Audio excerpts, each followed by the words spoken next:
Mary is the physical mother of Jesus Christ. She is physically his mother, but spiritually she also is ours as well. I've always found this next thought very consoling. Use your imagination just a minute.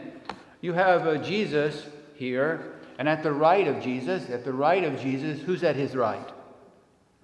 His mother. In other words, you have God the Father, and to the right of God the Father is God the Son, and to the right of God the Son is his mother.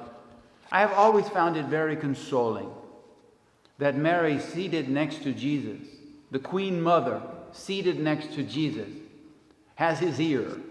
And that when we mess up, or I mess up, many times, when I mess up, Mary can always whisper into the ear of Jesus what? Forgive him. He doesn't really know what he's doing. Forgive him. Haven't you found that very consoling? It's like the children in a family. What will happen is the mother will go to the father, and the mother will go to the father and say what? Forgive them. And she'll say that over and over again. And I have always found that very consoling to think about the Blessed Mother, seated next to Christ in heaven, seated next to Christ in heaven, like having his ear and always pleading for Jesus to have mercy upon me. In John's Gospel, chapter 19, and Jesus, this is a verse that I'm going to read to you, is what Jesus says while he's dying on the cross.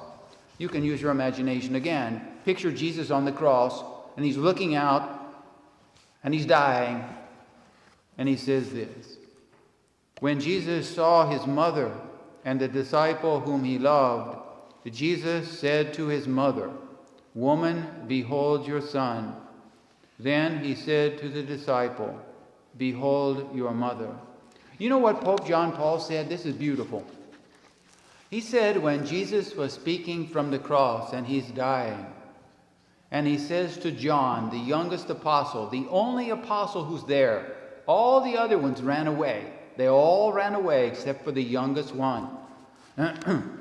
And Jesus says to his mother, "Woman, behold your son." And then he says to John, "Behold your mother."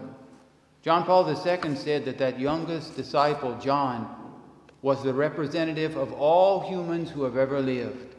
And that when Jesus spoke to John, he spoke to you. And he said, "Behold your mother. Behold your mother." In every family, every single family, there should be some devotion to the Blessed Virgin Mary. How you do that is up to you. But in every family, there should be some. Whether it's where you pray one Hail Mary, or whether you pray one decade of the Rosary or the entire Rosary. But in every family, there should be some devotion to Mary, Mother of God.